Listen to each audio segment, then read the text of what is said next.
እቺታችን ምን ለማለት ፈልጋ ይሁን? አሳዘኑ፣ በእውነት አሳዘኑ። ጌታን የማይሆን ነገር ውስጥ ነው ያሉት። የኢትዮጵያ ኮንትራክተሮች ጉዳቸው ተጋልጧል። የሚያክል ብሎኬት ፊት ለፊቱ አለ። እሱ ይገርማል እንዴ! እሺ እዚህ ጋር ደርሶ ይሄ ምን ማለት ነው? እቺ ትሬንድ የብዙ ሰዎች ህይወትን እየቀየረች ነው። አሁን ላይ የኢትዮጵያ ወጣቶች እየተጋፈጡት ያለው ላይፍ ይሄ ነው።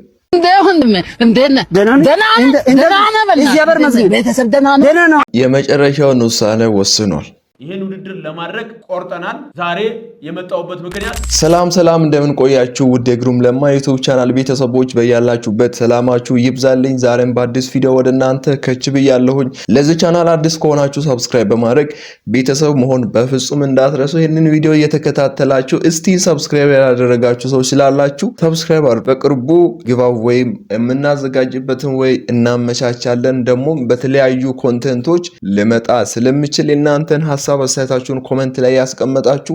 እንዲሁም ደግሞ እኔን ፐርሰናሊ ማግኘት የምትፈልጉ በዲስክሪፕሽን ላይ የኔን ሶሻል ሚዲያዎች አሉ፣ ኢንስታግራም፣ ፌስቡክ እንዲሁም ደግሞ በቴሌግራም ልታወሩኝ ትችላላችሁ። እስከ መጨረሻ አብራችሁን ቆዩ፣ ተከታተሉ። በመጀመሪያ ደረጃ እንግዲህ የምንመለከተው የሴዶ ማርሻልን ጉዳይ ነው። ከዚህ በፊት እንግዲህ ሴዶ ማርሻል ፊልሚያውን አልፋለምም ብሎ ወደ ዱባይ ሄዶ እንደነበረ ከዛ በሄደበትም ስልጠና እየወሰደ እንደቆየ ሲያስተላልፍና ሲያሳይ ነበር። አሁን ደግሞ ከዛ ተመልሷል። ኢትዮጵያውያንም እንደምንም ሴዶ ማርሻል መወዳደር አለበት፣ አዋጥተንም ቢሆን ጆንን ይዘነው ሄደን ዱባይ ላይ እንዲፋለሙ እናደርጋለን እያሉ ነበረ። ያው እንደተፈራው አልሆነም። ሴዶ ማርሻል ወደ ኢትዮጵያ ተመልሷል። እስኪ ምን እያለ ነው እንመልከት። የተከበራችሁ የኢትዮጵያ ህዝቦች በሀገር ውስጥም ያላችሁ በውጭም ያላችሁ የሴዶ ማርሻል አርት ድብድብ ማየት እንፈልጋለን። ከሀገር አይውጣ፣ ከወጣም በኢንተርፖል ይምጣ፣ ማድረግ አለበት፣ እናቱን ብትቆጣው ማድረግ አለበት ብላችሁ ተጨንቃችሁ እስካሁን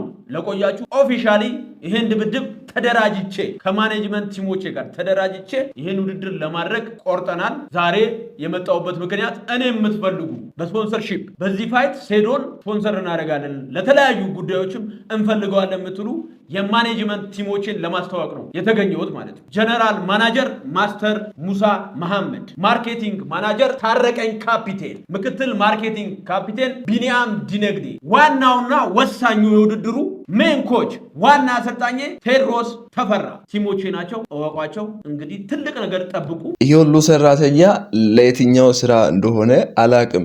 እንግዲህ ሴዶ ማርሻልን የምናውቀው ፖሎችን ሲደበድብ፣ ባጃጆችን ሞተሮችን ሲሸከምና የተለያዩ ቻሌንጆችን ሲያደርግ ነው በሶሻል ሚዲያ ወይም በቲክታክ የምናውቀውና ይሄ ሁሉ የስታፍ ሰራተኞችን ምን ሊያደርጉ ነው የቀጠራቸው? ማለት እንግዲህ እስኪ ሐሳባችሁን ኮሜንት ላይ አስቀምጡልኝ። ከዚህም ጋር ተያይዞ እንግዲህ ባለፈው ሴዶ አባቴ ነው፣ አባቴን አገናኙኝ፣ እንደውም እንደ ሴዶ እየበላሁኝ አሳያችሁ ነበረ፣ አሁን ምግብ ስለሌለ ወይ ምግብ ስጡኝና ምግብ እየበላሁኝ የሴዶ ልጅ መሆኔን ላረጋግጥላችሁ ላሳያችሁ እያለ አንድ ልጅ ሶሻል ሚዲያ ላይ ወጥቶ ነበር። እሱን ቪዲዮ አይተን እንመለስና ከዛ በኋላ የሴዶንም ምላሽ አብረን እንመለከታለን።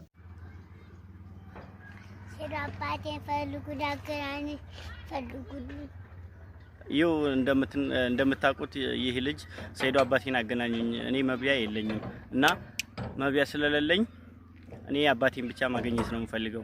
መብያ ቢኖረኝ የበላሁ አሳያችሁ ነበር። ልጁ ቁጭ ሴዶን ነው የሚመስለው። ፊዚካሉ፣ ፊቱ፣ አይኑ፣ አነጋገሩ ያ እኔ ምንም አላልኩም። እንግዲህ የሚመስለው ነው ያልኩትና ከዚህም ጋር ተያይዞ ሴዶ ማርሻል ራሱ ወጥቶ መልስ ሰጥቷል፣ ምላሽ ሰጥቷል። ይሄ ልጅ አባቱ ነው የምትሉ፣ ለማንኛውም እኔ ገና አንድ ፍሬ ልጅ ነኝ፣ ገና ድንግል ነኝ፣ ገና 16 ዓመት ልጅ ነኝ። እዚህ ደረጃ ምድርስ ሰው አይደለሁም፣ ግን ችግር የለውም። እቺ ሂታችን ምን ለማለት ፈልጋ ነው? ወጣቶችን አሁን ማለት ነው ብዙ ወጣቶችን አይቼ ማለት ነው የእውነት በጣም ብዙ ወጣቶችን አይቼ አሳዘኑ፣ በእውነት አሳዘኑ። ጌታን የማይሆን ነገር ውስጥ ነው ያሉት። በቃ የማይሆን ሁኔታ ውስጥ ነው ያሉት። የሚናገሩት ነገር በቃ ምን ልበላችሁ በእውነት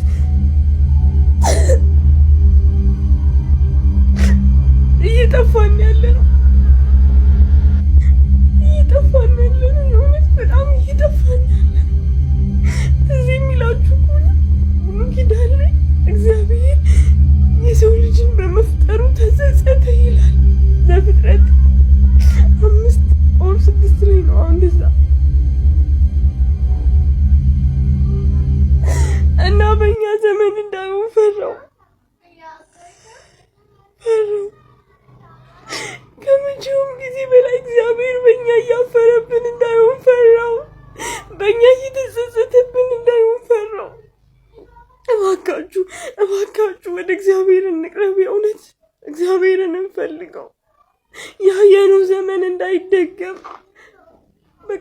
እግዚአብሔርን እንፈልገው። ወዶናል አይደል? ፈልጎናል አይደል እግዚአብሔር። ስለዚህ በቃ እንቅረበው። ማይሆን ነገር ውስጥ አንግባ። በቃ እባካችሁ እባካችሁ። አብዙ ወጣቶች እየገባችሁበት ያለው ነገር ትክክል አይደለም። ወጣትነታችን የጌታ ነው መሆን ያለበት። በቃ እባካችሁ በቃ እኔ በጌታ ፍቅር ነው የምለምናችሁ። እባካችሁ በቃ እኔ እግዚአብሔርን ብቻ እናክብር። የእውነት ሌላው ትርፍ ነው። እባካችሁ እኔ አንዳንድ ጊዜ እንደዚህ አይነት ወጣቶችን ሳይ በጣም እቀናለሁኝ። አይ ቲንክ የጀርባ ላይፏን ብዙም ላላቅ እችላለሁኝ። ወጥታ የተናገረችውን ብቻ ሊሰማ እችላለሁኝ። እንደዚህ ስትናገር ፊቷን ማንበብ ይቻላል። ቢያንስ እንደጠበቅኩት እንኳን ባይሆን የሆነ መስመር ላይ እንዳለች ያሳውቃል። ምን አለበት ወጣቶቻችን እንደሷ ቢሆኑ እንደምትለው ነው። ወጣቶቻችን በጣም በሚያስገርም ሁኔታ ውስጥ ነው ያሉት፣ በሚያሳዝን ሁኔታ ውስጥ ነው ያሉት እና ቀርበን የምንመለከት ከሆነ እንዲሁም ደግሞ በመንገድ ስናልፍ የምንሰማቸው የልጆች ውሎ፣ የወጣቶች ውሎ፣ የወጣቶች እንቅስቃሴ በሶሻል ሚዲያ ላይ ወጥቶ የሚናገሩ አንዳንድ ህሊና አላቸው እነዛ ልጆች እስኪባሉ ድረስ ጋጠወጥ የሆነ ባህሪና ካራክተር እያሳዩ ያሉ ወጣቶቻችን ልጆቻችን ከኛው ከራሳችን የወጡ ናቸው። እና ደግሞ እነሱ ነገ መለወጥ የሚችሉ ልጆች ናቸው፣ ወጣቶች ናቸው። እግዚአብሔር እንዳለ ማሰብ ይኖርብናል።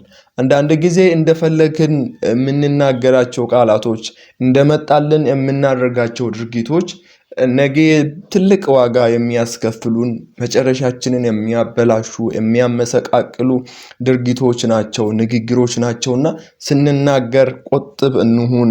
ስናደርግ ደግሞ በደንብ አስበንበትና አቅደንበት እናድርግ።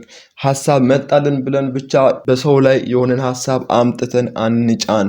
እናም ደግሞ በጣም በማይሆን ምስቅልቅል በሆነ ወይ ላይ ያሉ ወጣቶችን እንዲያርፉ ማለትም እንድመለሱ ወደ እግዚአብሔር እንድጠጉ ነው የኔ የሁሉ ጊዜ ጥሪ ያለው ማለት ነው። የትኛውም ሃይማኖት ውስጥ ሆናችሁ ከሃይማኖትም ውጪ ያላችሁ ካላችሁ ወደ እግዚአብሔር እንድትጠጉ ነው የሚላችሁ። ምክንያቱም የነፍሳችሁ እረኛ እሱ ስለሆነ ነፍሳችሁ ደግሞ እሱን ካላገኘች አታርፍም፣ እፎይ ብላ አትቀመጥም። የሆነ ክፍተት እንዳለ ይሰማችኋል ሁሉ ጊዜ። ያንን ክፍተት ደግሞ ለመሙላት የማትገቡበት ገደል የለም፣ የማትወጡበት ተራራ የለም። ለዛ ነው ብዙ ስህተቶችን ደጋግማችሁ የምትሰሩትና ወጣቶች እባካችሁን አሁንም ተጠጉ። እንደዚች እህታችን የኔም ጥሪ ይሄ ነው። ወደ እግዚአብሔር እንጠጋ፣ አብረን እንጠጋ፣ ጨምረን እንጠጋ፣ ደግመን እንጠጋ እያልኩኝ አስተያየት አስቀምጣለሁ። የእናንተንም ሀሳብ አስተያየታችሁን ኮመንት ላይ አስቀምጡ። የኢትዮጵያ ኮንትራክተሮች ጉድ እየተጋለጠ ያለ ይመስለኛል። እስኪ ይሄንን ቪዲዮ አይተን እንመለስ። እኔ እኮ የኢትዮጵያ ኮንትራክተሮች በጣም ነው የምትገርሙኝ። እግዚአብሔር አሁን ይሄን ለአይነ ስውራን ብላችሁ ነው የሰራችሁት። እሺ መጣ እሺ የሚያክል ብሎኬት ፊት ለፊቱ አለ። እሱ ይገርማል እንዴ! እሺ እዚህ ጋር ደርሶ ይሄ ምን ማለት ነው? ያው እኔ በስራቸው ላይ አስተያየት ለመስጠት አይደለም። ኮንስትራክተሮቻችን እባካችሁን ይህንን ነገር አስተካክሉልን። ለእግረኛ በክራንች ለሚሄድ ለአካለ ጉዳተኛ ለአይነ ስውሩ እንደሚሆን አድርጋችሁ አስተካክላችሁ ብትሰሩ ብዬ ሐሳብ እሰጣለሁኝ። እቺ ትሬንድ ግን የብዙዎች ወጣቶችን ህይወት እየቀየረች ነው። ምን ትሁን?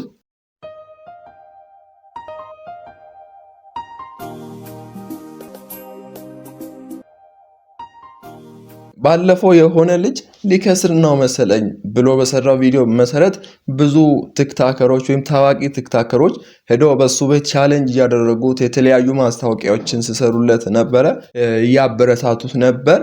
አሁን ከዛ በኋላ ደግሞ ብዙ ወጣቶች ሁለተኛ ኪሳራዬን ሊከስር ነው፣ አሁንም ሊከስር ነው መሰለኝ፣ እንደዚህ ሊሆን ነው መሰለኝ እያሉ ቪዲዮ እየሰሩ ይገኛሉ።